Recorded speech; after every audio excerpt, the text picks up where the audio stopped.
Guys, welcome to Water Sea Talks. So first, before I go into today's conversation, I would like to apologize profusely.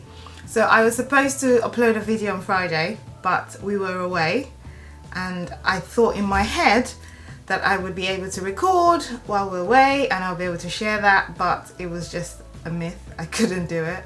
So here is a conversation that I wanted to discuss with you.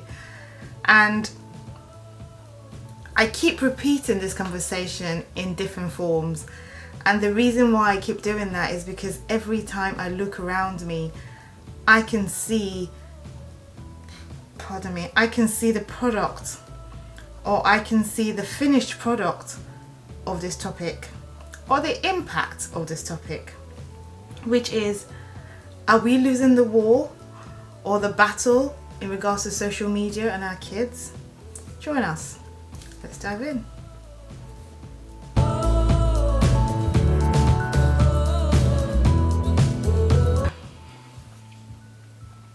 Okay, so I was thinking about the best way to have this conversation, and what I've done is I have asked myself some questions, and so I'm going to talk about this conversation, or I'm going to share my viewpoint on this conversation based on some questions that I've asked myself. And so the number one question, and at the time of doing this video I'm not certain as to what I'm going to call the video or the header or the topic, but what is most important in my mind is the fact that we are losing our kids. We're losing our kids to social media, and as much as social media could be a really useful tool, I see it happening again and again all around me. The moment I think that, social media is something that could be used for good, I see another teenager, I see another family relation who has just gone completely off the rail, starting from, the moodiness that comes with, going on the phone and staying on the phone for a very long period of time, not socializing, to completely, dysfunctional behaviors that then makes it really hard for us to recoup that teenager. So as I said earlier, I'm going to ask myself a couple of questions, or explain my thought process through a couple of questions. So here we go. I'm going to start by answering my question by kind of just going through some research that I did. And so for me, as anything else, I feel like the foundation of the future of any child is almost down to the parents, is down to what we do. And I agree that not everyone would agree with my analysis of it, but please hear me out. So what is the reason for losing our kids to social media? So let me go back into this research, which was in 1969. So Ronald Reagan was the first president to actually create or sign a non-fault divorce in 1969. And when I mean a non-fault divorce, it means that two couples had a divorce and it signed the fact that it wasn't the fault of any party or one person more than the other while there was a divorce. It was pretty much a no-fault divorce. Now, after 1969, what happened was, based on this research, was that 20% of couples who got married before 1969 actually got a divorce. But in 1970, 50% of couples who got married in 1970, 50% got a divorce. In 1970, the research shows that even at that time, there wasn't any internet yet. But what happened is that parenting and family life kind of depreciated the moment the introduction of divorces. Obviously, divorce was before then, but that was the first no fault, and it allowed people to actually be able to just divorce without, proper reason. The moment we feel like, something isn't going our way or there are loads of differences, I feel like as a generation we don't work hard towards marriages. Now, don't get me wrong, I'm not saying that this applies to everybody. I'm just saying that nowadays it is quite easy to get a divorce. I know that marriage is hard, I am in one, and it takes a lot out of both parties to make it work. After 1970, obviously the internet only came into play, if I'm correct, in was it 1991, something like that, around 1991. Now what happened is that the offset of a lack of family time. So normally, parents will come together and there'll be family time, but the increase and the surge in divorce rate created parents who were working either excessively or who did not have time or were dealing with their own mental health and emotion to actually cater for the child. So what, as humans, and what every child would do is that now they have this medium, this device that they can talk to or they can play with and keeps them company. So family time is almost being exchanged for time on the device. Now that is not the case for most of what is happening today, but I believe that that is part of the number one issue with why our kids go to devices. Because as their parents, we're working too hard, we're stressed, we're preoccupied, so when we have nothing to give them or to engage them, they go to their device and they create their own little family. They watch something, they speak to other friends, even though they're virtual. They speak to other friends and it creates a false sense of family, because it's not really a family, but it's a false sense. It meets that desire, that need that they want at that point in time. The question number 2, why do we think as parents we accept the behavior of our children on social media without addressing the problem? So for me, I feel like we see it as a lesser evil.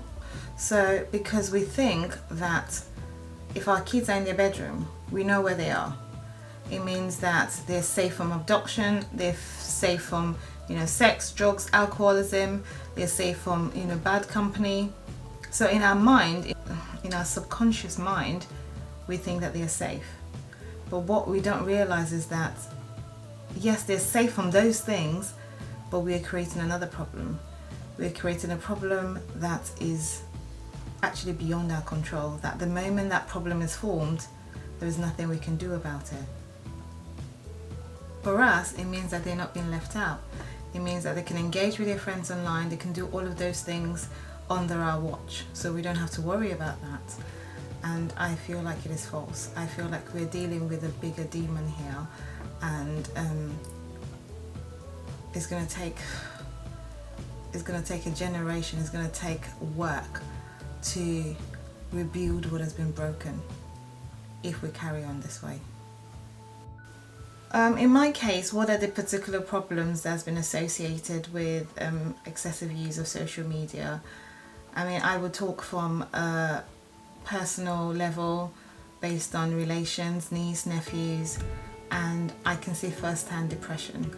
I can see firsthand just socially excluding themselves, being in family gatherings and then just feeling like they're not communicating with anybody, they're just constantly on their phone. I can see anxiety whereby they're in a gathering and they just feel anxious to actually interact with anybody else. I can see some form of mental health issues. I can see some form of fantasy living where they're constantly looking to the future in regards to what could happen in the future but not really thinking about now. So they're almost not conscious about today, they're just always fantasizing. There's the desires because they're constantly on this social media that tells them, or they see things that they think is happening in other people's lives and they feel like, oh well, that's going to happen to me. So they're anxious, they're excited about the future but not doing anything about it now. So it's almost like I don't know what word to use, but I see that being a problem. The other thing I've noticed is the breakdown in sibling communication, because one person is constantly on the phone, constantly chatting or doing whatever on social media. They refuse to communicate with their siblings, and so when the siblings try to interrupt them, there's obviously a problem, there's a fallout. Mommy and daddy has to get involved, so there's constantly that fallout between siblings. My understanding, and through my research as well, is that it is psychologically proven that excessive use of media, excessive time on the phone will rewire our brain. It just rewires the way that our brain works, because we're addicted to this, and every time we're addicted to something, when you look at the brain of an addict, you see that dopamine is the main chemical that is released, and every time we get a twing or ring on our phone or vibrate or something that makes us want to check our phone out of excitement, what our brain does is it releases some form of dopamine, which is that chemical reaction when we're addicted to something, and increase the use of that desire, anxiety, and the release of dopamine. We're fully addicted. Our kids are fully addicted. We are fully addicted. I know that we talk about these things and sometimes you almost think that what can we do? How do we stop this problem from continuing? And I feel like it starts with us. The accountability starts. Number 2 is that we need to create family time. We need to create a daily family time. Even for me, I know that's really hard, but there has to be a time in the day where family has to come together and talk about their day. It's either during dinner time, it's either before bedtime. We have to create a way that we can allow our kids to understand the social skills that is in communicating face to face, not on the phone, not on social media, to enjoy, to understand the facial expression, to understand just how it feels, to understand what it means to giggle, what it means to argue, to just kind of have that face to face, first hand experience and social skills. We need to help them to be able to build that, because they can't get that online. They can't get any of that social skills. Number 3 is that as parents, I know that we have a lot to do during the day and we want to get on with it, and so we want them to get on with it as well, but we cannot do that. If we want to make sure that our kids are accountable and we know exactly what they're doing, then we need to make sure that we have to monitor their screen time. And I believe for my children, even though my daughter is literally close to 12 now, and I feel like the screen time from a daily basis is about 2 hours, nothing more than 2 hours. There's sometimes where she kind of exceeds it, but the target for us is really 2 hours a day. At the end of the week, there shouldn't be more than 14 hours screen time. And so you can decide with your family how much screen time is necessary. And within that screen time also, you can then monitor just how long they spend on stuff like YouTube. So I use an app at the moment, and I'm not affiliated with this company, or am I getting any kind of discount or sales or anything for this, but I use an app called Custodio, and that is actually uploaded on my phone and my daughter's phone, and so that way we both are aware of it, and then they help you to block certain sites that the kids can't even get into. The moment they type in that website and it is one that has either alcohol, drugs or sex, pornography, it gets blocked straight away, and you are also aware of it, because then you can see on the app that tells you that your child has just tried to go to the website, and so you can have that conversation with them as well. If you want any more details in regards to the app itself, just send me a message, leave a message below, and I can kind of direct you. When I paid for it, I think it was about £34 for the year, so it is really, really a good app.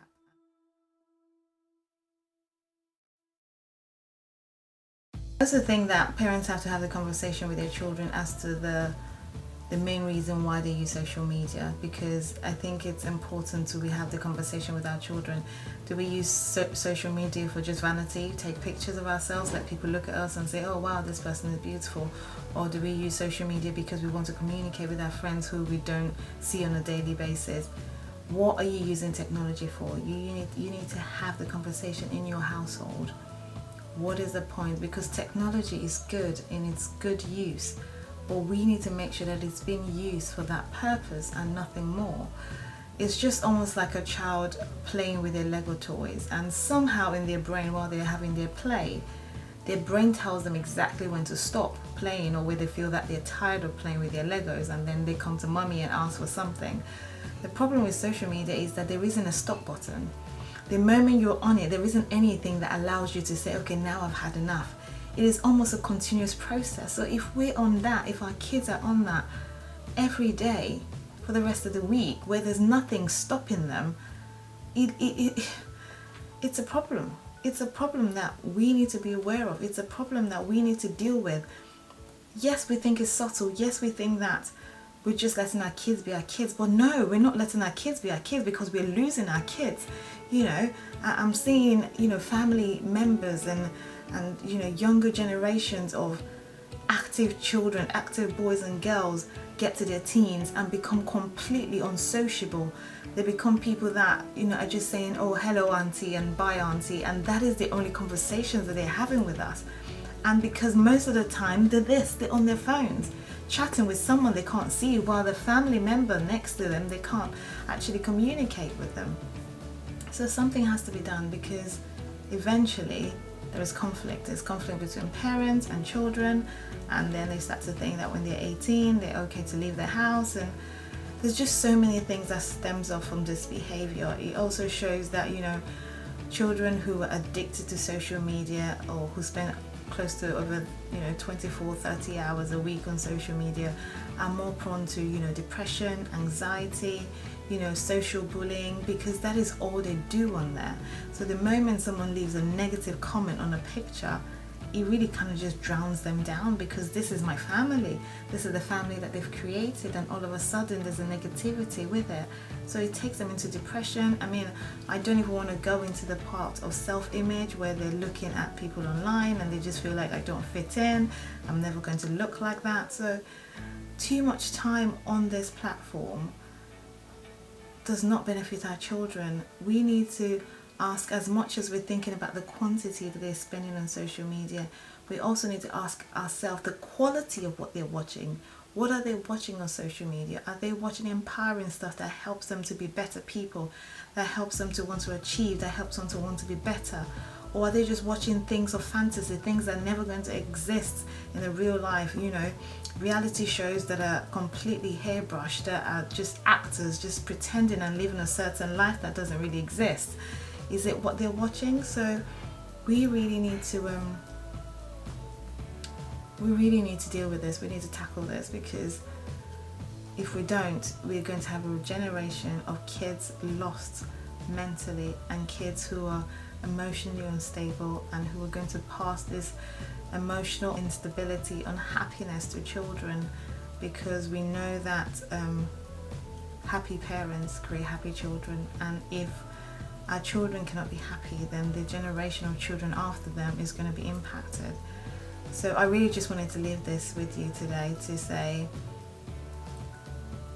I know that it's easy to say that kids are in their bedroom and they're just playing a game, but it's not okay. It's not okay anymore. We need to be accountable. We need to monitor just how much they're doing, what they're watching, how long they're spending on it. We need to leave that work. We need to log off. We need to pause it. Whatever we need to do. This is their lives, and we need to be as accountable for it, for bringing them into this world and making sure that they can make the best out of it. So I will end my conversation here today. I hope that I haven't rambled a lot and I make sense and resonate with some people out there. I hope to see you in a fortnight. So because I missed out a video on Friday, I'll probably have to post another one next week just to make up for it. So I will see you guys soon in a week's time, not a fortnight this time, a week's time. Okay, bye.